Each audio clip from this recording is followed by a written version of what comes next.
በስመ አብ ወወልድ ወመንፈስ ቅዱስ አሐዱ አምላክ በቅድስት ሥላሴ እንዘአምን። ሁላችሁም በሉ እንዘአምን ወእትመሐፀን ወእትመሐፀን። ይህ ሳይሆን ወእትመሐፀን እክህደከ ሰይጣን እክህደከ ሰይጣን በቅድመ ዛቲ እምየ ቅድስት ቤተ ክርስቲያን እንተ ይእቲ ስምዕየ ማርያም ጽዮን ለዓለመ ዓለም አሜን። ክቡር አባታችን መላከ ብርሃን ቀሲስ ብርሌው የዚህ ታላቅና ታሪካዊ የሁለቱም አብያተ ክርስቲያናት ዋና የስብከተ ወንጌል ክፍል ኃላፊ፣ ክቡራን መምህራነ ወንጌል፣ ክቡር ወንድማችን ዘማሪ ይትባረክ ተገኝ፣ ሌሎቹም ዘማሪያን፣ የተከበራችሁ በዚህ ምሽት ቃለ እግዚአብሔር ለመስማት እግዚአብሔርን ደጅ ለመጥናት የተገኛችሁ አረጋውያን አባቶችና አረጋውያት እናቶቼ፣ ወንድሞቼና እህቶቼ፣ ሕፃናትም ጭምር በአምላካችን በቅዱስ እግዚአብሔር ፍጹም ፍቅርና ሰላምታ እንደምን ዋላችሁ? እንደምን አመሻችሁ? እንደምን ሰነበታችሁ? እስከዚህ ሰዓት በሰላምና በጤና በፍቅርና በአንድነት የጠበቀን በሀብት የሳበን በረድኤት ያቀረበን በመግቦት ያልተለየን የአባቶቻችን አምላክ የእኛም አምላክ ቅዱስ እግዚአብሔር ክብርና ምስጋና ለገናናው ስም ይሁንልን። የእናታችን የእመቤታችን የቅድስተ ቅዱሳን የድንግል ማርያም አማላጅነት እናትነት ከሁላችን ጋር ይሁን። የመድኃኔ ዓለም የአባታችን የመድኃኔ ዓለም ቸርነት የአማላጃችን የመልአኩ የቅዱስ ገብርኤል ጥባቆትና ተራዳይነት እስከ ዘላለሙ ድረስ ከኛ ጋር ይሁን።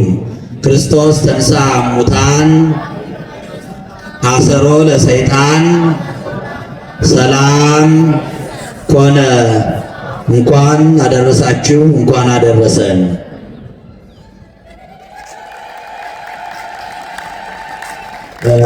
ምዕመናን፣ ፋሲካ እናንተ የምታውቁት የበግ ቅልጥም የበሬ ስጋ የዶሮ መረቅ የበላችሁበትን የፋሲካን ቀን ብቻ ነው። ኦርቶዶክሳዊት ተዋሕዶ ቤተ ክርስቲያን ደግሞ 50ው ቀን በሙሉ ፋሲካ ነው፣ ደስታ ነው። የሰላምታ መለዋወጫው ሁሉ ክርስቶስ ከሙታን ተለይቶ ተነሳ፣ ሰይጣንን አሰረው፣ አዳምን ነፃ ወጣው። ሰይጣን በመታሰሩ ክርስቶስ በመነሳቱ አዳም በመዳኑ ለሰው ዘር ሁሉ ሰላም ሆነ። እንኳን አደረሳችሁ፣ እንኳን አደረሳችሁ፣ እንኳን አደረሳችሁ። የዛሬ ዓመትን በሰላም በጤና ያድርሳችሁ። አሜን ብሎ አመስግኑ እግዚአብሔርን።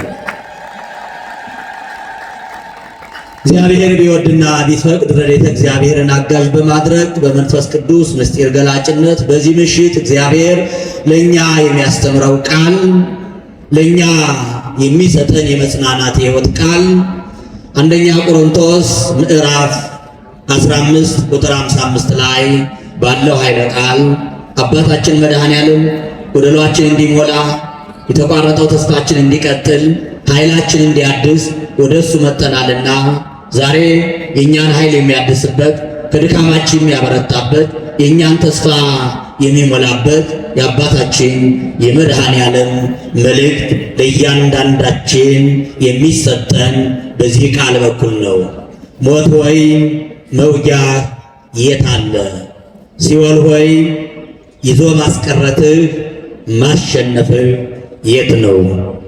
አንደኛ ቆሮንቶስ ምዕራፍ 15 ቁጥር 55 አይቴ ቀኖትከ ሞት ሞት ሆይ መውጊያህ ችንካርህ ቀኖትህ ማሰሪያ የት ነው?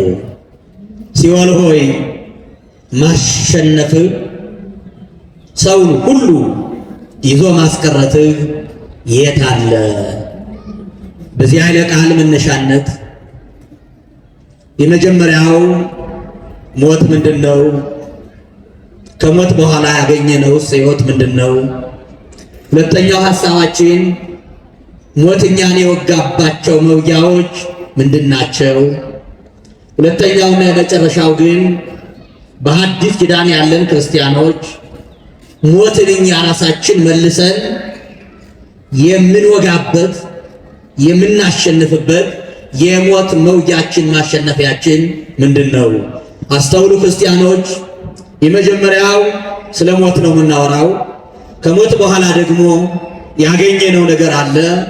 ነገር ግን ሞት እኛን የወጋበት ያሸነፈበት ድል የነሳባቸው መንገዶች፣ መሳሪያዎች አሉ። እነሱን እናያለን።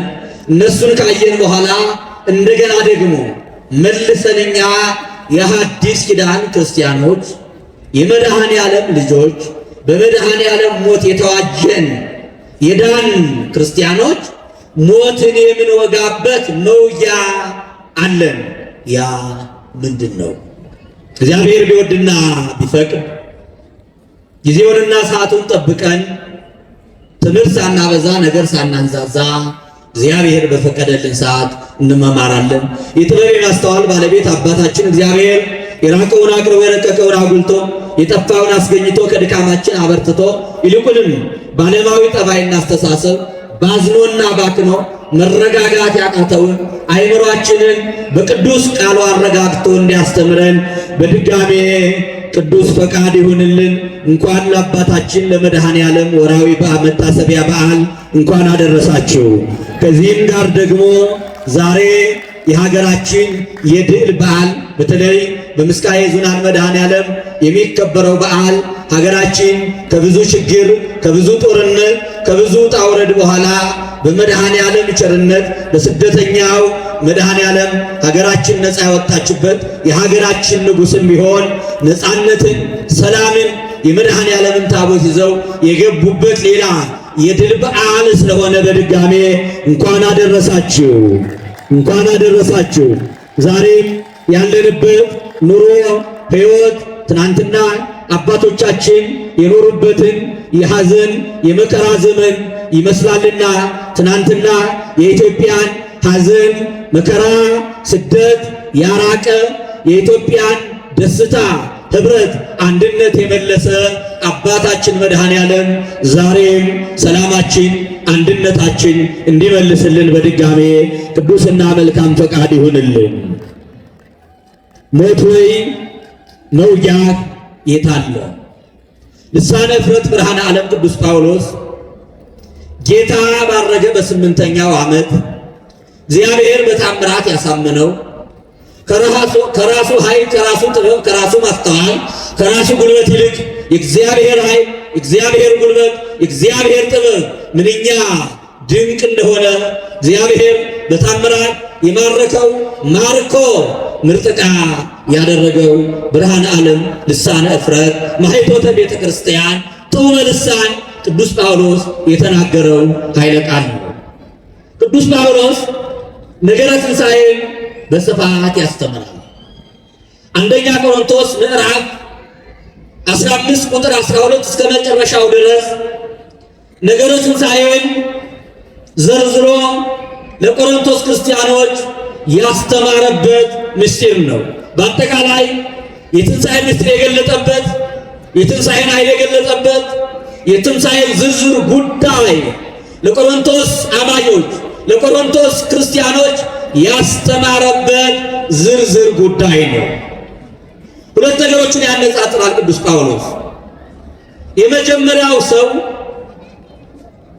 አሮጌው ሰውና አዲሱ ሰው፣ መሬታዊው አካልና ሰማያዊው አካል፣ መንፈሳዊው አካልና ሰማያዊው አካል፣ የሚሞት አካልና የማይሞት አካል፣ ጊዜያዊ አካልና ዘላለማዊ አካል ሞት የመጣበትን መንገድና ሞት የተሸነፈበትን መንገድ እያነጻጸረ ቅዱስ ጳውሎስ ይናገራል። የመጀመሪያው ሰው አሮጌው ሰው ከመሬት የተገኘው ሰው ብሎ ቅዱስ ጳውሎስ የሚጠራው የሁላችን አባት ቀዳማዊ አዳምን ነው። የማን አባት አልኳችሁ? የሁላችን አባት ማን ይባላል? ማን ይባላል? አዳም ይባላል። ምን ማለት ነው? ኧረ በማርያም ምን ማለት ነው? ስሙ እንደው አዳም ማለት ምን ማለት ነው? ያማረ የተዋበ መልከ መልካም ማለት ነው። አዳም መልኩ መልከ መልካም ነው። ማንን መስሎ ስለተፈጠረ? ማንን መስሎ? እግዚአብሔርን መስሎ ስለተፈጠረ። ውስጡ ግን ሌላ ነው። ያዳም መጀመሪያ መልኩ ነው እንጂ ውስጡ ሌላ ነው። መልኩ እንዳማረ ውስጡ ቢያምር ኑሮ፣ መልኩ እንዳማረ ታሪኩ ቢያምር ኑሮ የመጀመሪያ ውበት ማንነት ታሪክ ከእግዚአብሔር ጋር የመኖር ህብረት አምሮ ቀጥሎ ቢሆን ኑሮ ዓለም መልከ መልካም፣ ዓለም ክፋት የሌለባት፣ ዓለም ብርሃን፣ ዓለም ተስፋ፣ ዓለም ሕይወት፣ ዓለም መልበስ፣ ዓለም መዘመር መደሰት ብቻ ትሆን ነበረ። ነገር ግን መልከ መልካም የተባለው አዳም የተገኘው ከመሬት ነው። ኦሪት ዘፍጥረት ምዕራፍ 2 ቁጥር 7 እግዚአብሔር የሰውን ልጅ ከመሬት አፈር አበጀው፣ የሕይወትን እስትንፋስ እፍ አለበት፣ ሰውም ሕይወት ያለው ሆነ። ምን ሆነ? ምን ሆነ? ሕይወት ያለው ሆነ። ሕይወት ያለው ሰው ከተፈጠረበት ከኤልዳ ምድር በ40ኛው ቀን በመላእክት ታጅቦ በእሳት ሰረገላ መላእክት እየዘመሩ ወደ ገነት አስገቡትና በገነት እንዲኖር ተፈቀደለት። ከመላእክት ጋር እንዲዘብር ተፈቀደለት። የብርሃን ዘውድ ከራሱ ላይ ተቀናጀ። በትከሻው ላይ የብርሃን ካባ መላ ሰውነቱን የብርሃን ልብስ ተጎናጽፎ ከመላእክት ጋር የዘመረ መላእክት እየጠበቁ በገነት እንዲኖር በደስታ እንዲኖር እየበላ እየጠጣ እንዲኖር ተፈቀደለት። ምንኛ መታደል ነው! እግዚአብሔር የ30 ዓመት ጎልማሳ አድርጎ ከመሬት ያበጀው የእጆቹን ሥራ በመላእክት እያስጠበቀ ከመላእክት ጋር በዘላለም ደስታ ለዘላለም በገነት ያለ ረሃብ ያለ መጨነቅ ያለ መራቆት እንዲኖር እግዚአብሔር ፈቀደለትና ያ የተፈቀደለት ሰው 7 ዓመት ከ3 ወር በገነት በዚህ አይነት ሁኔታ ኖረ። ሕይወት ያለው ሆኖ እግዚአብሔርን እያመሰገነ በእንዲህ አይነት ሁኔታ ሲኖር አንድ ብቻ ትእዛዝ ታዝዞ ነበር። በምድር ላይ ያለውን ሁሉ እንዲበላ እግዚአብሔር አዞለታል።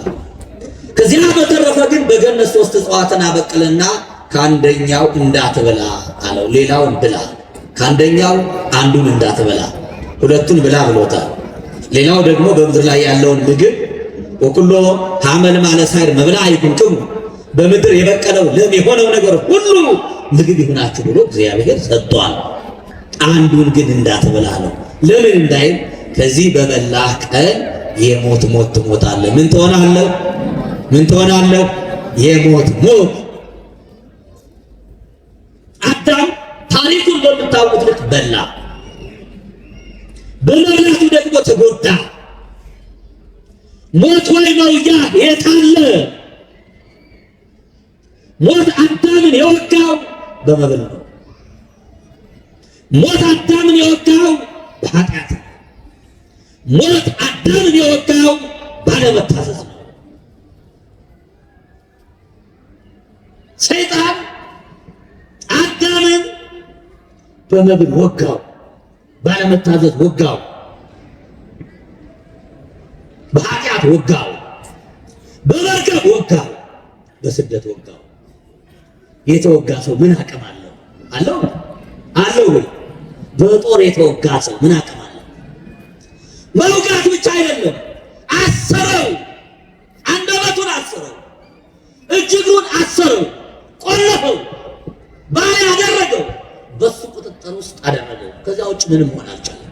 በምታውቁት ታሪክ አዳም የዲያብሎስ ባሪያ ነው። ሔዋን የዲያብሎስ ባሪያ ናት። ባሪያ ማለት ያዘዙትን ብቻ ማድረግ የሚችል ምን ማለት ነው? ባሪያ ማለት ምን ማለት ነው? ታዛዥ ማለት ነው። ሰው ለተሸነፈበት ነገር ለተገዛበት ነገር ድል ላልነሳው ነገር ባሪያ ነው። ጌታችን ሲያስተምር ሐዋርያት እንዲህ ብሏቸዋል፣ ከዛሬ ጀምሮ ወዳጅ እላችኋለሁ እንጂ ባሮች አልላችሁም። ወዳጆች ግን ብያችኋለሁ፣ ባሮች አልላችሁም። ባሪያ በጌታው የሚያደርገውን አያውቅም፣ የጌታው ርስት ተካፋይ አይደለም። በጌታው ቤት ባሪያ እንጂ ልጅ አይደለም። ባሪያ ምስጢር ተካፋይ አይደለም። ባሪያ ጌታው የሚያደርገውን አያውቅም። የጌታውን ሀብት ንብረት ደሞዝ ተቀብሎ ይጠብቃል እንጂ ነገ የኔ ነው አይልም። ይላል ወይ? አይልም። እናንተ ግን ወዳጆች ብያችኋለሁ፣ ምስጢር አካፍላችኋለሁ፣ ጥበብ እሰጣችኋለሁ፣ ሁሉንም ነገር አሳያችኋለሁ። ከዚያም በላይ ደግሞ ልጆች ብያችኋለሁ፣ አባት ሆኛችኋለሁ። ስለዚህ ባሮች አይደላችሁም፣ ወዳጆች ናችሁ። አዳምና ሔዋን የዲያብሎስ ባሮች ሆነው ነበረ፣ አገልጋዮች ሆነው ነበረ፣ ተገዢዎች ሆነው ነበረ፣ ታዛዦች ሆነው ነበረ ማለት ነው። ባሪያ ካደረጋቸው በኋላ የባርነት ፊርማ አስፈረማቸው። በኦሪት ዘጸአት ምዕራፍ 1 ቁጥር 1 ላይ ያለው ኃይለ ቃል በጥንት ዘመን በብሉይ ኪዳን ዘመን አንድ ባሪያ በአንድም በሌላም ነገር ለአገልግሎት አንዱ ይወስደዋል። ከወሰደው በኋላ 7 ዓመት ይገዛዋል። 7 ዓመት ከገዛው በኋላ በብሉይ ኪዳን መጽሐፍ 7 ዓመት ባሪያ ብትገዛ 7 ዓመት ግዛው፣ ከ7 ዓመት በኋላ ነፃ አውጣው ይላል። በጣም በብሉይ ኪዳን ብዙ የሚገርም ሕግ አለ። አይደለም የሰው ልጅ ቅርና በ7 ዓመት መሬት ነፃ ትወጣለች። 7 ዓመት የተዘራ መሬት በ7ኛው ዓመት እረፍት ያደርጋል፣ ነፃ ይወጣል፣ ምድር ታርፋለች። እና ባሪያውን 7 ዓመት ከገዛኸው በኋላ ይበቃል፣ አገልግልሃል፣ እንደፈለገ በነፃነት ኑር ብለህ ነፃ አውጣው ይላል። አይሆንም፣ የእመቤቴ ወጧ ጣፍጦኛል፣ ጠባይዋ ባህሪዋ ተስማምቶኛል፣ የጌታዬ የገዢዬ ባህሪው ተስማምቶኛል ተመችቶኛል ካለ ይላል መሬት ላይ አስተኝተህ ጆሮውን በስተህ ለዘለዓለም ባሪያ አድርገው ይላል። ምን አለ? መሬት ላይ አስተኝተህ ጆሮውን በስተህ ለዘለዓለም ባሪያ አድርገው። አንቡት ከቤታችሁ ገብታችሁ። ከዚያ በኋላ ነፃነት እንዳያምረው በፈቃዱ ባሪያ ስለሆነ፣ አዳም በሆዱ ነው ባሪያ የሆነው፣ በፈቃዱ ነው ባሪያ የሆነው። የማይገባውን ነገር በመፈለጉ ነው ባሪያ የሆነው። ስለዚህ ለዘለዓለም ባሪያ አድርገህ መግዛት ትችላለህ ብሎ መጽሐፍ ቅዱስ ፈቅደዋል። ምኑን? ጆሮ ላይ ሎቴ ታውቃላችሁ? ጆሮ ላይ ወንድ ያደረገ ሎቴ ያደረገ ወንድ ካያችሁ ወዶ ፈቅዶ ወይ ኢየሱስ ባሪያ ነው ወይ ያን ነገር ባሪያ ሆኗል። በቃ አጠቃላይ ባለማወቅ ያደረጋችሁ ካላችሁ ዛሬ ጀምራችሁ አውልቃችሁ ጣሉት። እንደዚህ አድርገህ ግዛው ይላል። ስለዚህ ባሪያ ማለት የወደቀውን የሚቆም የቆመውን የወደቀውን የሚፈልጥ የቆመውን የሚቆም የታዘዘውን ብቻ የሚያደርግ ማዘዝ የማይችል ማለት ነው። ዲያብሎስ አዳምና ሔዋንን 5500 ዘመን እሱ የፈቀደላቸውን እሱ ያዘዘላቸውን ብቻ እያደረጉ እንዲኖሩ አስሮ ወግቶ ገሎ ከእግዚአብሔር ጋር አጣልቶ ለዘመናት ባሪያ አድርጓቸው ይኖር ነበር። ስለዚህ ቅዱስ ጳውሎስ የመጀመሪያው ሰው መሬታዊው ሰው ፍጥረታዊው ሰው የሚያረጀው አካል የሚፈርሰው አካል የሚበሰብሰው አካል የመጀመሪያው አባታችን ብሎ የሚጠራው አዳምን ነው። ለምን? በኃጢአት ተወግቶ እኛም በኃጢአት ስላስወጋን፣ በመብል ተወግቶ እኛም በመብል ስላስወጋን፣ ባለመታዘዝ ተሸንፎ እኛን ስላሸነፈ ቅዱስ ጳውሎስ የመጀመሪያው ሰው ይላል። ሮሜ ምዕራፍ 5 ቁጥር 12 ላይ በአንድ ሰው በኩል ኃጢአት ወደ ዓለም ገባ ይላል። በማን በኩል? በአንድ ሰው በኩል ኃጢአት ወደ ሰው አእምሮ ገባ፣ ወደ ዓለም ገባ። የሰው ልጆችን ወጋ፣ ገደለ፣ ባሪያ አደረገ፣ አራቆተ። ለዘለዓለም ከእግዚአብሔር ለይቶ የዲያብሎስ ባሪያ አድርጎ ኖረ። በማን በኩል የገባ? በአንድ ሰው በኩል የገባ፣ በአዳምና በሔዋን በኩል የገባ ኃጢአት፣ የገባ ስስት፣ የገባ ሞት፣ የገባ ለመታዘዝ፣ የገባ ራቁትነት፣ የገባ መሰደድ፣ የገባ መርገም፣ የገባ ቁራኝነት፣ አጠቃላይ ክርስቶስ መጥቶ በአዳም በኩል የገቡብንን ዲያብሎስ እኛን የወጋባቸውን መሳሪያዎቹን አጥፍቶ ሌላኛ ወግተን የምንጥልበት መሳሪያ እስከሚሰጠን ድረስ ባሮቹ ነን ኖር። በአንድ በአዳም በኩል ኃጢአት ገባ፣ ሞት በሰው ልጆች ላይ ነገሰ። ከአዳም ጀምሮ እስከ ሙሴ ድረስ የሰው ልጆች ሞት ገዛቸው ይላል። ነገሰባቸው ሞት። ሞትን አሰለጠኑት፣ ራሳቸው ጠርተው አመጡት፣ ጓደኛ አደረጉት። በዚህ ምክንያት ሞት ነግሶብን ይኖር ነበረ። በአዳም በኩል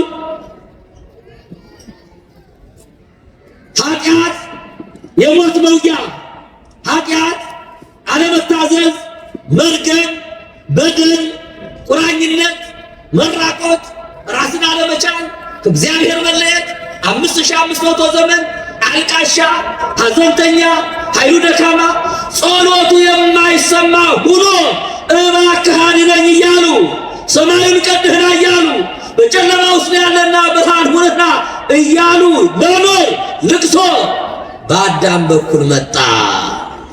ስለዚህ ሞት ወይ መውጊያ ቀኖት፣ ሞት ወይ መውጊያ ኃጢአት፣ ሞት ወይ መውጊያ መርገም፣ ሞት ወይ መውጊያ ቁራኝነት፣ ሞት ወይ መውጊያ ራቁትነት፣ ሞት ወይ መውጊያ ሐዘን፣ ልቅሶ፣ ጥቁር መልበስ የት አለ ይላል ቅዱስ ጳውሎስ እየፎከረ።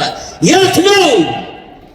አዳምና ሔዋንን፣ አብርሃምና ይስሐቅን፣ እስራኤልን ታላላቆቹን ሁሉ አስለቅሳቸዋል፣ ማቅ አስለብሳቸዋል፣ ወደ ሲኦል አውርደሃቸዋል፣ በኃጢአት ወቅታቸዋል፣ በመርገም ወቅታቸዋል፣ በሞት ወቅታቸዋል፣ አብስልሃቸዋል፣ ከአምላካቸው ከእግዚአብሔር ለይታቸዋል፣ በሲኦል ጨለማ ውስጥ እንዲኖሩ አድርጋቸዋል።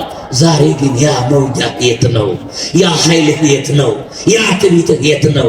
ያ ዓለምን ስታስለቅስበት የነበረ ኃይል ባሮጌው ሰው በአዳም፣ በመብል በወደቀው ሰው በአዳም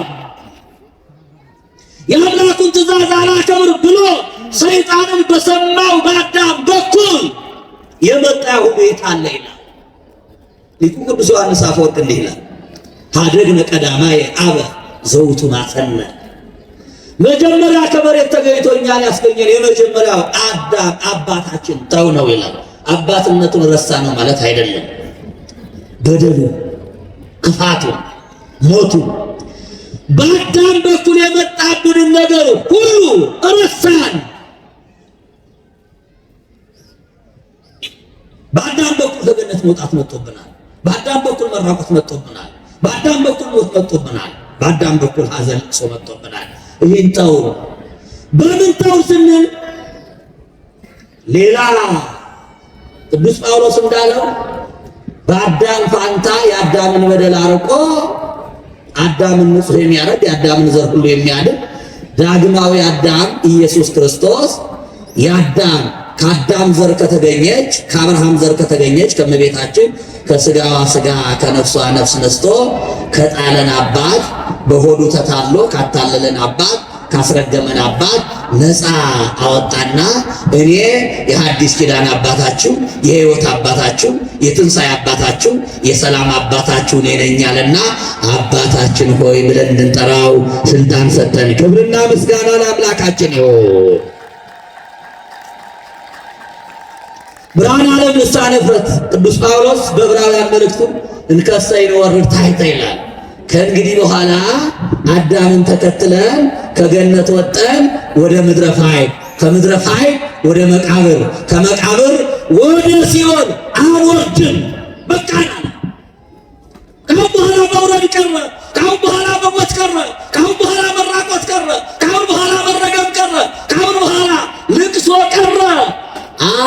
ንተሎ ለሊቀ ካህናቲነ ሞትን ድል አድርጎ ከመቃብር ተነስቶ በአርበኛው ቀን ወደ ሰማይ ያረገው አባታችን ክርስቶስ እንከተለዋለን።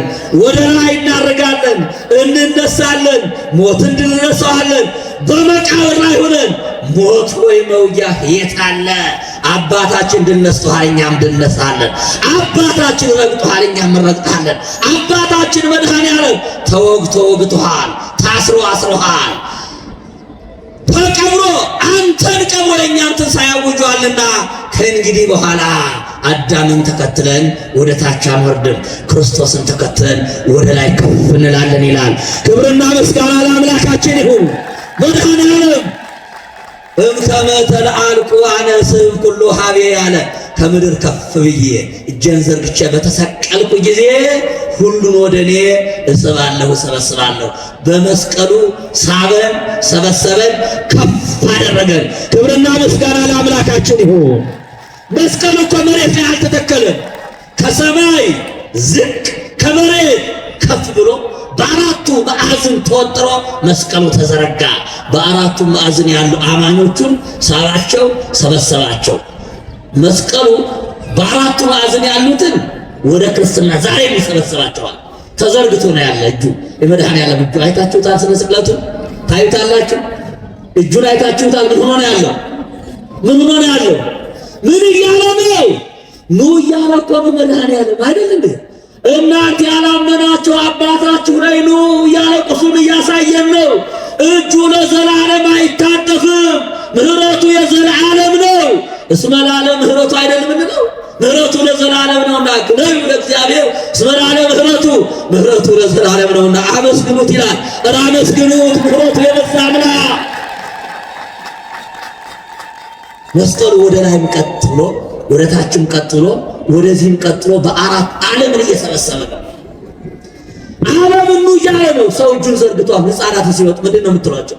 ምንድን ነው የምትሏቸው? ነው የሚታየሰኝ ትመጣለች አይደል? ይሄ የፍቅር ምልክት እና መድኃኔዓለም እጁን ዘርግቶ የተሰቀለው ሊስበን ሊሰበስበን ነው። እኛን ብቻ አይደለም የሳበን የሰበሰበን፣ ሙታንን ከመቃብር ወደ ላይ ሳባቸው። ተንሥአ ወአንሥአ ኩሎ ሙታነ፣ ሞትን ድል አድርጎ ተነሳ፣ ከመቃብር በታች ያሉትን አስነሳ። ክብርና ምስጋና ለአምላካችን ይሁን። ሳበን፣ ሰበሰበን፣ አንድ አደረገን። ሰማያውያንና ምድራውያንን አስታረቀ። መስቀሉ ዝም ብሎ ራሱ ይሰብካል እኮ እንዲህ ከአራቱ ማዕዘን ተዘርግቶ ስታዩ ከላይ መላእክትን ይጠራቸዋል፣ ከታች ሙታንን በእግሩ ከእግሩ ስር ከ500 የሚበልጡ ሙታን 5ቱ ቢት የሚባሉት ብቅ አሉ። ከየት ላይ? በእግሩ መስቀሉ ስር ወደ ላይ ከፍ አሉ።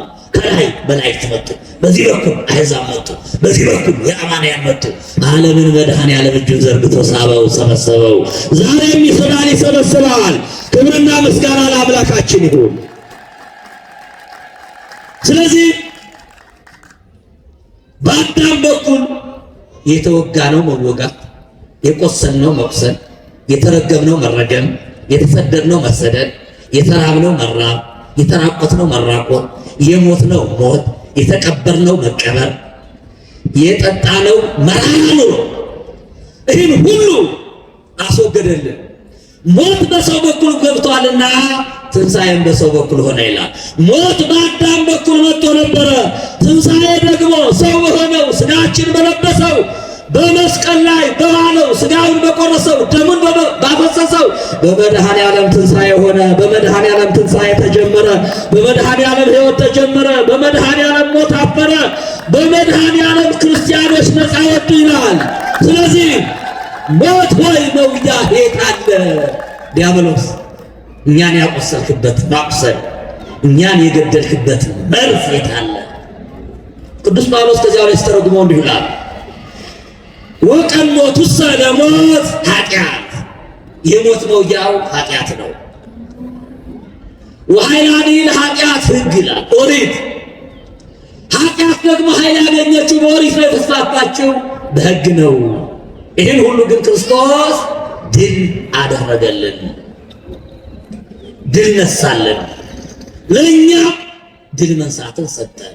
ስለዚህ የሞት መውጫ ኃጢአት፣ በደል፣ መርገም፣ ሐዘን፣ ልቅሶ 5500 ዘመን ከእግዚአብሔር ለይቶ በዲያብሎስ ቁራኝነት ያኖረን ሁሉ በአዳም በኩል የመጣው ሁሉ በመድኃኔ ዓለም በክርስቶስ ጠፋልን፣ በመድኃኔ ዓለም በክርስቶስ ተደመሰሰልንና መድኃኔ ዓለም ክርስቶስ የሞት መውጫ ኃጢአት ነው ብያቸዋለሁ። ሞት ወግቶናል፣ አቁስሎናል፣ አስሮናል፣ እንዳንንቀሳቀስ አድርጎ ባሪያ አድርጎናል። ይህን መድኃኔ ዓለም ክርስቶስ ደግሞ በጣት ወጣለልን። ምን አድርጎ ጣለልን? እስኪ አመስግኑት። በጣት ወጣለልን። ይህ በረከቱ ይድረሰንና ሐዋርያው ቅዱስ አትናቴዎስ እንዲህ ይላል፣ እስመ እግዚአብሔር ውእቱ አስተኀፈረ ኃጢአተ በዲበ ምድር፣ ሰው የሆነ አምላክ እግዚአብሔር ነውና መጀመሪያ ዲያብሎስ እኛን የወጋው የዲያብሎስ መውጊያ የዲያብሎስ ድል መንሻ ኃጢአት ስለነበረ መድኃኔ ዓለም ኃጢአትን አሳፈረልን ይላል። ማንን አሳፈረልን? አስተኀፈረ ኃጢአተ በዲበ ምድር፣ በምድር ላይ ኃጢአትን አሳፈረ። የሚገርም እኮ ነው። አዳም ወዴት ነህ ተባለ። የት ነኝ አለ። ወዴት ነህ ሲባል በማርያም ትምህርቴን እያጠቃለሁ ምን አለ አዳም? ወዴት ነህ ሲባል የት ነኝ አለ። አቤት ራቁቴን ስለሆንኩ ፈራሁ። መልሱ ግን ይጋጠማል ነው? ተቃራኒ መልስ ነው። ትክክል ነው መልሱ። ሰው ከመጀመሪያው ጀምሮ ነው መሰል ግራ የገባው። መቼ ቀኝ እንደሚገባ አይታወቅም እንጂ አልዓዛርን ወዴት ነው የቀበራቸው ሲላቸው 4 ቀን ሆኖታል አሉ። መልሱ እንዲህ ነው እንዴ ነው ወይ? አዳምን ወዴት ነህ ሲለው ራቁቴን ነኝ አለ። አጭር መልስ ብቻ ልንገራችሁ፣ ሌላው እንዳለ መልሱ ባጭር ያልተጋጠመው ለምንድን ነው ካላችሁ ገና 5500 ዘመን ርቀት ስላለው ነው። ክርስቶስና አዳም የሚገናኙበት የአዳም መልስ የሚመለስበት በጣም ስወርዋራ ስለነበረ ሩቅ ስለነበረ ነው በትክክል መልሱ መመለስ ያልቻለው። እና ደግሞ አዳም ፈራ አይደል? የፈራ ሰው ደግሞ በትክክል መመለስ አይችልም። ከፈተና አንዱ ችግር እኮ ይሄ ኤግዛም የሚባለው የመጨረሻ አሁን 12ኛ ክፍል ማለት መግቢያ ፈተና የሚባለው ወይም ደግሞ መልቀቂያ ፈተና የሚባለው በጣም ፈተና ሰው የማይመልሰው ለምንድን ነው ከተባለ ስለሚፈራ ነው። እና የፈራ ሰው በትክክል መልስ መመለስ አይችልም። አዳም ራቁቱን ስለሆነ ስለፈራ በትክክል መመለስ አልቻለም። ፈራ ራቁቴን ነኝ አለ። በትክክል መመለስ አልቻለም።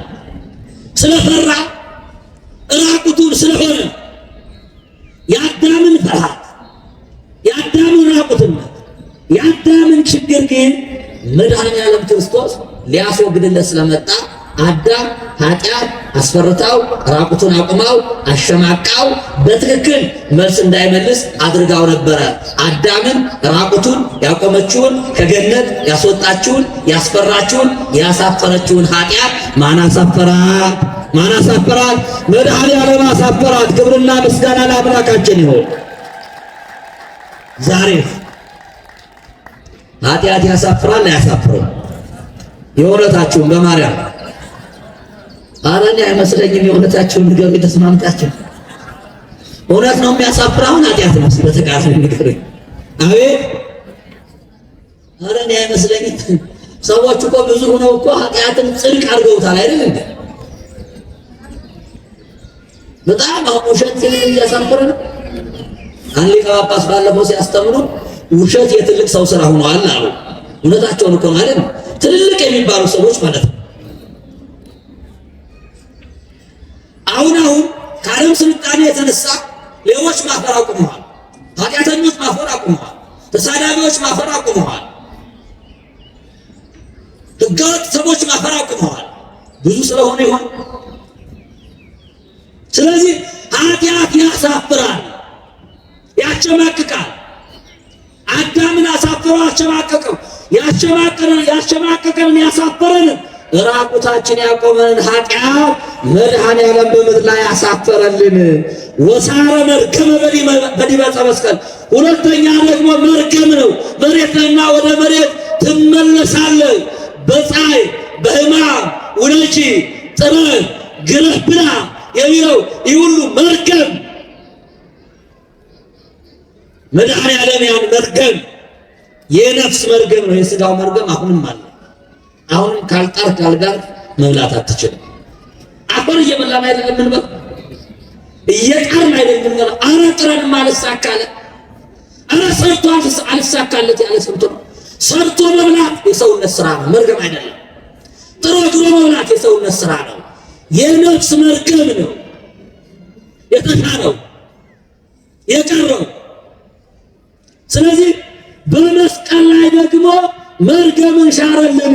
ወሳረ ወአንቀረ ሞተ ውስተ ሲኦል በሲኦል ውስጥ ደግሞ ፈርሶ በስሶ በቁራኝነት መቅረትን የዲያብሎስ ባሪያ መሆንን አስቀረልን። ወበተቀብሮቱ አሰሰለ ሙስና ውስተ መቃብር በመቀበሩ 3 መዓልት 3 ሌሊት በመቃብር አድሮ በመነሳቱ መፍረስ መበስበስን አስቀረልን።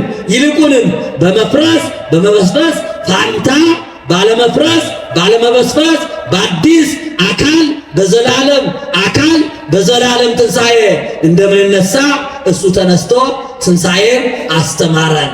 በመቃብሩ ላይ ብርሃነ መለኮቱን ገልጦ ሙስና መቃብርን አጥፍቶ ተነሳ፣ ሕይወትን አስተማረን። ስለዚህ ሞት ሆይ መውጊያህ የለም። ሞት ሆይ መውጊያህ በአዳም በኩል ዓለምን እየወጋት ወደ ሲኦል ታወርድበት የነበረ ኃጢአት፣ መርገም፣ በደል ተሽሯል። መድኃኔዓለም በቁስሉ አንተ ኃጢአት አቁስለህን ነበረ፣ መድኃኔዓለም በቁስሉ ፈውሶናል። ክብርና ምስጋና ለአምላካችን ይሁን። ነቢየ እግዚአብሔር ቅዱስ ኢሳይያስ በ53ኛው ምዕራፍ ላይ በሱ ቁስል እኛ ተፈወስን ይላል። መድኃኔዓለም ሲቆስል እኛ የሰው ልጆች ሁላችን ያመን ሁሉ ተፈወስን። ከሰይጣን ቁስል ፈወሰን። ሰይጣን ከወጋን የመርዝ መርፌ መድኃኔዓለም ያነቅሎ ጣለልንና የሕይወትን አደለን፣ ሕይወትን ሰጠን፣ ትንሣኤን ሰጠን፣ መርገምን አረቆ በረከትን ሰጠን። ሙስና መቃብርን አጥፍቶ ብርሃነ መለኮቱን ገልጦ ትንሣኤውን አሳየን። ክብርና ምስጋና ለአምላካችን ይሁን። ስለዚህ የሞት መውጊያ ተወግቷል፣ የለውም። ስለዚህ ሞት እኛን የወጋበት ኃጢአት፣ በደል፣ መርገም፣ ማሰር፣ ወደ ሲኦል ማውረድ በክርስቶስ ተሽሯል። ክርስቶስ ሲታሰር እኛ ተፈተናል። ክርስቶስ ሲራብ እኛ ጠግበናል። ክርስቶስ ሲራቆት እኛ ለብሰናል። ክርስቶስ ወደ መቃብር ሲወርድ እኛ ከመቃብር ተነስተን ከፍ ብለናል። ክርስቶስ መከራ ሲቀበል የእኛ መከራ ተወግዶልናል። በክርስቶስ መራራ ሐሞት መጠጣት እኛ ለዘለዓለም የሕይወት ወይን ደሙን ጠጥተናል፣ ሥጋውን በልተናል። ክርስቶስ ሲራቆት እኛ ሁላችን ነጭ ለብሰናል። ስለዚህ በክርስቶስ ሕይወት በአዳም ሞትና ሌላ ነገሮች ሁሉ እንደተጀመሩ በክርስቶስ ደግሞ በመጀመሪያው በአዲስ ኪዳን አባታችን በዘላለም አባታችን በሰማይ የምትኖር በሰማይ የምታኖረን ብለን የምንጠራው አባታችን ሕይወት ታውጆልናል፣ ትንሣኤ ታውጆልናል፣ ብርሃን ታውጆልናል። ሞት የወጋን ሞት ተወግቶ የወጋን ሞት ድል ተነስቶ እኛን ለዘላለም የዋጠች ሲሆን ራሷ ተውጣ ባዶዋን ሆናለች። እንኳን ደስ አላችሁ። ክርስቶስ ተንሥአ እሙታን ሞተ ወኬዶ ለሞት። ክርስቶስ ከሞት ተለይቶ ሙታንን ክርስቶስ ከሙታን ተለይቶ ተነሳ። ሞተ ወኬዶ ለሞት ሙቶ ሞትን ረገጠው ይላል። ማንን ረገጠው? ማንን ረገጠው? ሞትን ረገጠው፣ ድል ነሳው ማለት ነው። በመቃብር ውስጥ ላሉ ደግሞ የዘለዓለም እረፍትን ሰጠ። ወሀበ ዘለዓለም እረፍተ። በመቃብር ውስጥ ለነበሩ ለሙታን የዘለዓለም እረፍትን የዘለዓለም ሕይወትን ሰጠ። ስለዚህ የወጋንን ሞት የሞትን መውጊያ ሰባብሮ እስመ ሰበረ ኆኃተ ብርት ወቀጥቀጠ መናስግተ ዘሐፂን የብረት በሮቹን ሰባበረ፣ የሞትን መውጊያ ሰበረ ይላል። የሞትን መውጊያ ለሰበረ ሙትን ድል አድርጎ ለተነሳ የወጋንን ሞት ጎኑን ተወግቶ ለወጋልን ጎኑን ተወግቶ ጦሩ ሲነቀል የኛ ዲያብሎስ የወጋን መርዝ የነቀለልን አምላካችን ክብርና ምስጋና ለስሙ ይሁን።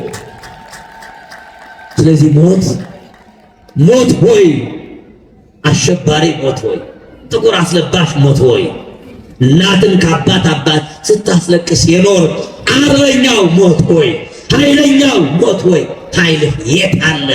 በክርስቶስ ሞት፣ በክርስቶስ ድል ተነሳ፣ በክርስቶስ ተሻርክ ይላል። ሞትን ሻረልን ክርስቶስ፣ መርገምን ሻረልን ክርስቶስ። ከዚህ በኋላ ሞት ሆይ መውጊያህ ወዴት አለ? ሲኦል ሆይ ይዞ ማስቀረትሽ ነፍሳትን መዋጥሽ የት አለ ካለ በኋላ ቅዱስ ጳውሎስ እኛን የወጋንን ሞት ከወጋልን በኋላ ሞት እኛን የወጋባቸውን ነገሮች ሁሉ ካስወገደ በኋላ እኛ የሐዲስ ኪዳን ክርስቲያኖች ሞትን እንድንወጋው እግዚአብሔር ስልጣን ሰጥቶናል። ማን እንድንወጋው? አደራ ትምህርቴን ከሌላ ጋር እንዳትወስዱብኝ። አንዳንድ ወጋሁ የሚሉ ሰዎች አሉ። ራሳቸው ተወግተዋል። እነሱ ወጋሁ ይላሉ። በምን ነው የሚወጉት? በቦክስ በወስፌ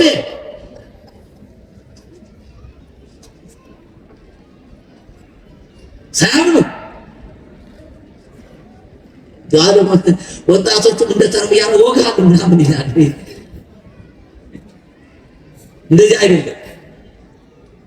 ሞት ሆይ መውጊያ ኃጢአት፣ መውጊያ በደል፣ መውጊያ መርገም፣ መውጊያ ሐዘን፣ መውጊያ ዓለማዊነት፣ መውጊያ ስስት፣ መውጊያ ወንድምን አለመውደድ፣ መውጊያ ጥላቻ፣ መውጊያ ጦርነት የት አለ?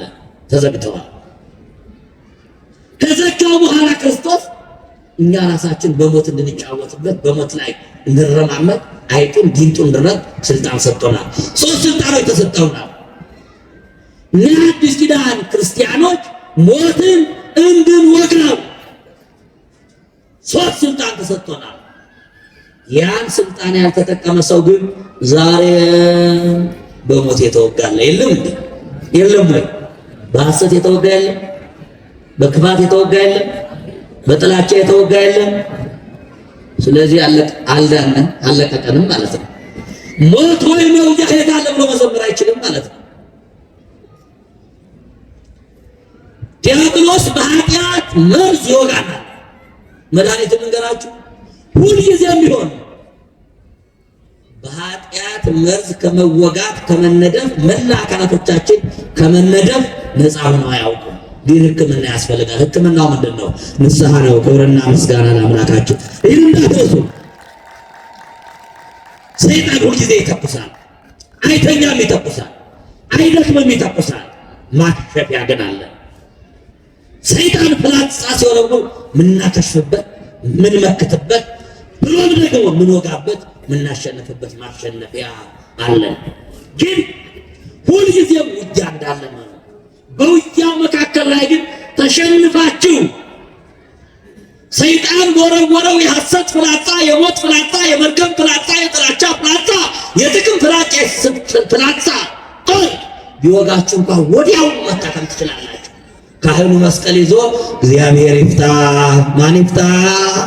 እግዚአብሔር ይባርክ፣ እግዚአብሔር ይፍታ፣ እግዚአብሔር አይነ ልቡናህን ያብራ፣ እግዚአብሔር ሲል ደግሞ የጥንት አባቶቻችን እንደው ያውግዙልኝ ይላሉ።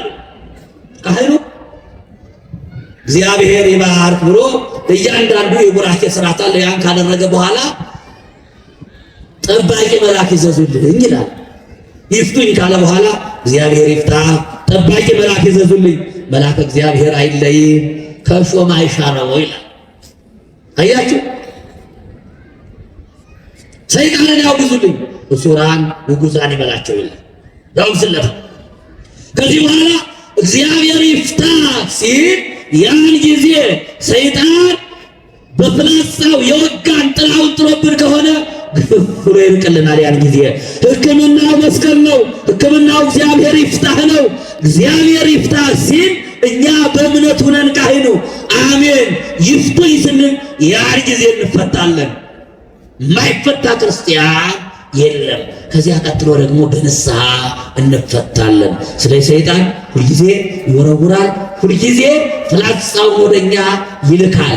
መመከቻና ብሎ መልሶ መውያለን። ሶስቱን ነገራችሁና ትምህርቴን ልጨርስ። እኛ በሐዲስ ኪዳን ሞትን የምንወጋባቸው ለእኛ የተሰጡ ስልጣኖች ሶስት ናቸው። ብርሃነ ዓለም ቅዱስ ጳውሎስ ለኤፌሶን ክርስቲያኖች በጻፈው መልእክቱ ምዕራፍ 6 ቁጥር 10 ጀምሮ ያለው ኃይለ ቃል ስላለን ውጊያ ይናገራል። በአጠቃላይ በምድር ላይ በምናደርጋቸው በተለይ ላነብላችሁ ሁላችሁም አድምጡኝ።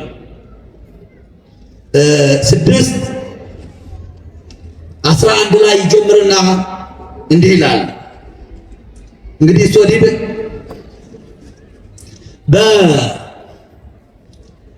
በመጋደላችሁ ከስጋና ከደም ጋር አይደለምና የዲያብሎስን ሽንገላ የምታሸንፉበትን የጦር ዕቃ ያዙ ይላል።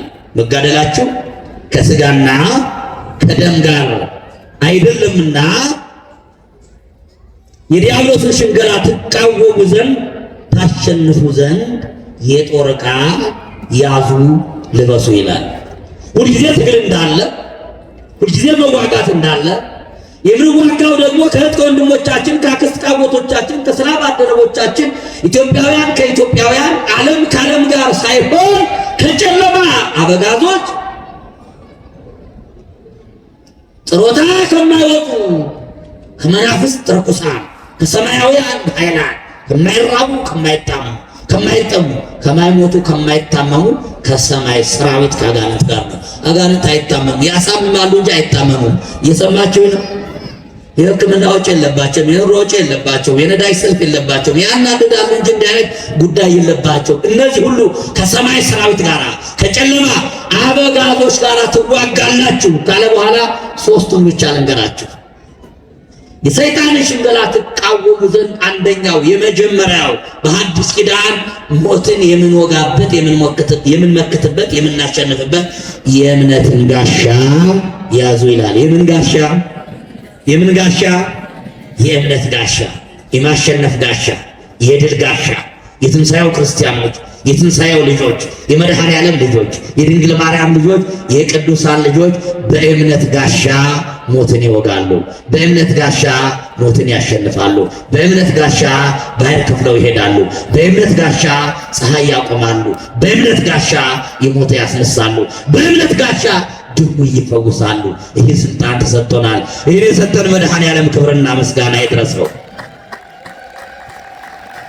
ወሀቦሙ ስልጣነ ዲበ መናፍስት ርኩሳን የማቴዎስ ወንጌል ምዕራፍ 10 ቁጥር 1 ላይ በመናፍስት ርኩሳን ላይ ስልጣን ሰጣቸው፣ በደዌያት ላይ ስልጣን ሰጣቸው ይላል። ስልጣን ተሰጥቶናል። እኛ በሐዲስ ኪዳን ሙት አንሱ፣ ለምጽ አንሱ፣ አጋንንትን አውጡ። አጋንንትን አውጡ። አሁን ደግሞ አጋንንትን የሚያስገቡ ሰዎች ደግሞ መጡ። ይገርማቸዋል።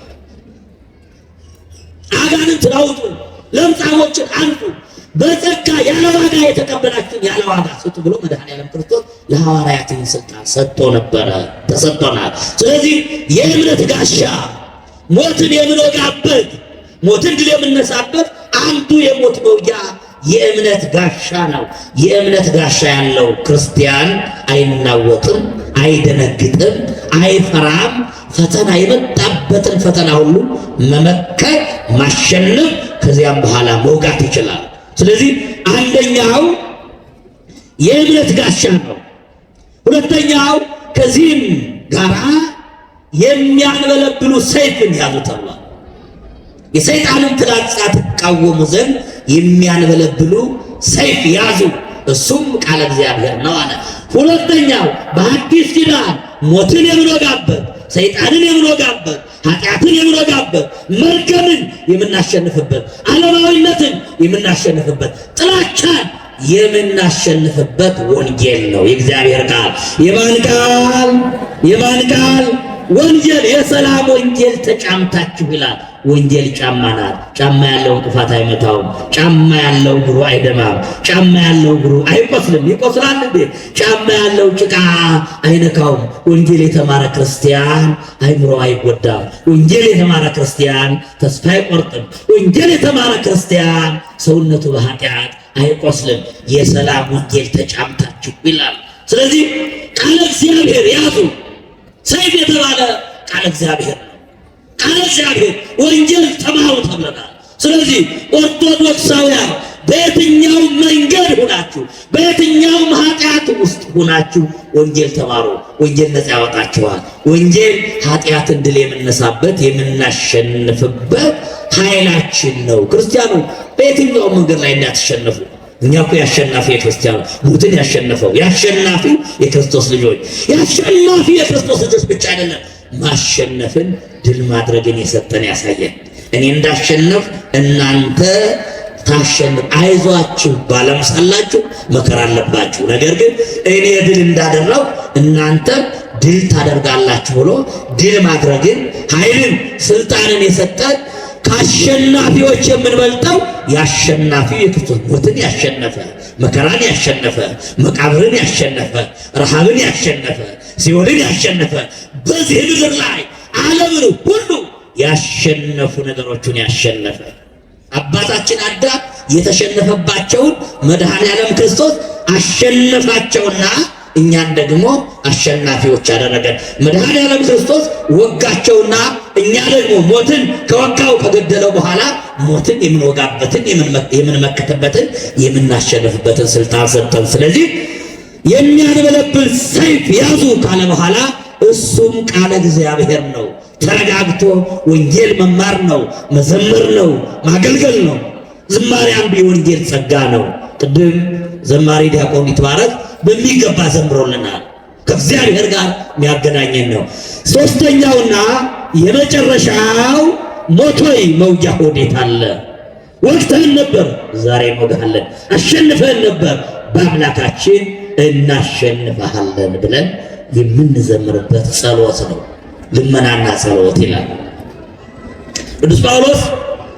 ልመናና ጸሎት ምልጃም እያቀረባችሁ ይላል። በዚህ ዓለም ላይ ሞትን፣ ኃጢአትን፣ በደልን፣ ተስፋ መቁረጥ የምናሸንፈው በምንድን ነው? በምንድን ነው? በምንድን ነው? በጸሎት ነው። መድኃኔዓለም ክርስቶስ አንዱ የተወልን ትልቅ ነገር ወደ ፈተና እንዳትገቡ ምን በሉ? ኧረ በማርያም ምን በሉ? ምን በሉ? ትጉና። ሁሉም ሰው ይጸልያ፣ ግን ትጋት አለ? ያለማቋረጥ ትጋት ማለት እኮ ያለማቋረጥ ሳያቋርጡ መጸለይ ማለት ነው። ትጋት ማለት ሁልጊዜ መጸለይ ማለት ነው። በርትቶ መጸለይ ማለት ነው። ትጉና ጸልዩ የሚለው ቃል ትጉ የሚለው ቃል ሳትጠራጠሩ ጸልዩ ማለት ነው። ምን ሳትሉ ይሆን አይሆን ሆን ይሰማ ይሆን አይሰማ ይሆን ሳትሉ ተግታችሁ ማለት በፍጹም ሃይማኖት ሆናችሁ ሳትጠራጠሩ ሳታቋርጡ ምን በሉ? ጸልዩ። ጸሎት ሕይወት ነው። ጸሎት ኃይል ነው። ጸሎት ኃይል ይከፍላል። ጸሎት ሰማይ ይዘጋል። ጸሎት የክፉ ሰዎቹን አንደበት ይዘጋል፣ እሳት ያጠፋል። ስለዚህ የተወደዳችሁ ክርስቲያኖች ሞት ወይ መውጊያ ወዴት አለ ብለን በዘመነ ትንሣኤ ስንዘምር በአዳም የመጣብን ሁሉ በክርስቶስ ተደርጎልን የክርስቶስን ትንሣኤ ስናውጅ በክርስቶስ አዲስ ሕይወት በአጠቃላይ ሰማያዊ ሕይወት ወደ ሰማይ መውጣት ሞትን ድል አድርጎ መነሳት የተማርነው ዝማሬ የተማርነው ድል ማድረግ የተማርነው በክርስቶስ ስለሆነ ዘመነ ትንሣኤ የደስታ የፍቅር የአንድነት የዝማሬ ክርስቶስ በእውነት ከሙታን ተለይቶ ተነስቷል ብለው ሴቶቹና መላእክት አብረው እንደዘመሩ እኛም የአዲስ ኪዳን ክርስቲያኖች አብረን ሁነን እልል እያልን እንዘምራለን። በድጋሚ እንኳን አደረሳችሁ፣ እንኳን አደረሳችሁ። የተወደዳችሁ ክርስቲያኖች ዘመነ ትንሣኤ ወፍራም በሬ ላረዱ፣ ትልቅ ዶሮ ላረዱ፣ የበግ ሥጋ ለበሉ፣ የፍየል ሥጋ ለበሉ፣ ነጭ ለለበሱ ብቻ አይደለም። የክርስቶስ ትንሣኤ የዳኑ ሰዎች ጴጥሮስና ማርያም። ጴጥሮስ ከልቅሶ አልቅሶ ከኃጢአት ከተመለሰ በኋላ የክርስቶስ ትንሣኤ አይቶ ደስ ብሎታል። ከኃጢአት ስለተመለሰ የልቡና ትንሣኤ ስለተነሳ። ማርያም መግደላዊት ከኃጢአቷ ተመልሳ ለመጀመሪያ ጊዜ ክርስቶስን የክርስቶስን ትንሣኤ አይታ ደስ ብሏታል። የተወደዳችሁ ኦርቶዶክሳውያን በመላው ዓለም የምትኖሩ ኑሮ ከብዶ ነጭ መልበስ ከብዷችሁ የዶሮ ሥጋ የበሬ ሥጋ የተለያዩ ጓዳችሁ ሳይሞላ ቀርቶ ሊሆን ይችላል። ነገር ግን የክርስቶስ ትንሣኤ ከዚህ ጋር ሚያያዝ አይደለም። ልባችን ነጭ ከሆነ ነጭ ባልለብስም፣ በኃጢአት ሰውነታችን ካላረጀ አዲስ ከሆነ ትንሣኤ ልቡና ከተነሳን የክርስቶስ ትንሣኤ የሚታወጀው በበሬ በላም በፍየል በሌላ ሥጋ አይደለም። ቤተ ክርስቲያን ለክርስቲያኖች 55 ቀናት ከጾሙ በኋላ ጾም የምታስፈታቸው ለአንደበታቸው የምታስተምራቸው ለመጀመሪያ ጊዜ ክርስቶስ ተንሥአ እሙታን በዐቢይ ኃይለ ሥልጣን አሰሮ ለሰይጣን አግዓዞ ለአዳም ሰላም እምይእዜሰ ኮነ ፍስሐ ወሰላም። የመጀመሪያ የክርስቲያኖች የጾም መፍቻ ቃል ክርስቶስ ከሙታን ተለይቶ ተነሳ። አመስግኑት። ሄኖ የትንሣኤው ልጆች በመብል በመጠጥ አይደለም። የትንሣኤው ልጆች የብርሃን ልጆች የክርስቶስን ትንሣኤ ክርስቶስ ከሙታን ተለይቶ ተነሳ ሲሉ ያን ጊዜ ጾም ይፈታሉ፣ አንደበታቸው ይባረካል። መብሉ መጠጡ መልበሱ ባለማዊ ጉዳይ ያለው ከዚያ በኋላ ነው። ከተገኘ ኑሮ ተወደደ ጀርባችን አጎበጠው እንጂ መብላት መጠጣቱ በዘመነ ፋሲካ መጠራራቱ አብሮ መሆኑ ግብረ ሰላም ማብላቱ መልካም ነው። ሁለተኛ እንጂ አንደኛ ግን አይደለም። አንደኛ ክርስቲያኖች የክርስቶስ ትንሣኤ አምኖ ትንሣኤ ልቡና መነሳት ነው። ሁለተኛው ክርስቲያኖች አንደበታቸውን ጾም የሚፈቱበት የጌታችን ሥጋና ደም ነው። በድጋሚ እንኳን ለትንሣኤ አደረሳችሁ። ሞት ወይ መውጊያ የት አለ? ክርስቲያኖች የመጨረሻ መልእክቴ የተወጋ ሞት፣ ድል የተነሳ ኃጢአት፣ ውሸት፣ መርገም በእኛ ላይ በሰውነታችን ላይ በሀገራችን ላይ በቤተ ክርስቲያናችን ላይ ነግሶ እንዳያሸንፈን የሞት መውጊያ የእምነት ጋሻ የሞት የመርገም የኃጢአት የዓለማዊነት ጠባይ ማሸነፊያ ወንጌል ቃለ እግዚአብሔር ንስሐ ጸሎት ምልጃ ሰጥቶናልና የሚወጋንን ሰይጣን በእነዚህ ወቅተን አሸንፈን ድል ነስተን የመንግሥት ወራሾች የዘላለም የክርስቶስ ልጆች ሆነን በቀኙ እንድንቆም እግዚአብሔር ይርዳን። የመከረን ያስተማረን የቅዱሳን አምላክ ቅዱስ እግዚአብሔር ክብርና ምስጋና ይድረሰው። የእናቱ የድንግል ማርያም አማላጅነት ከሁላችን ጋር ይሁን። ይቆየን።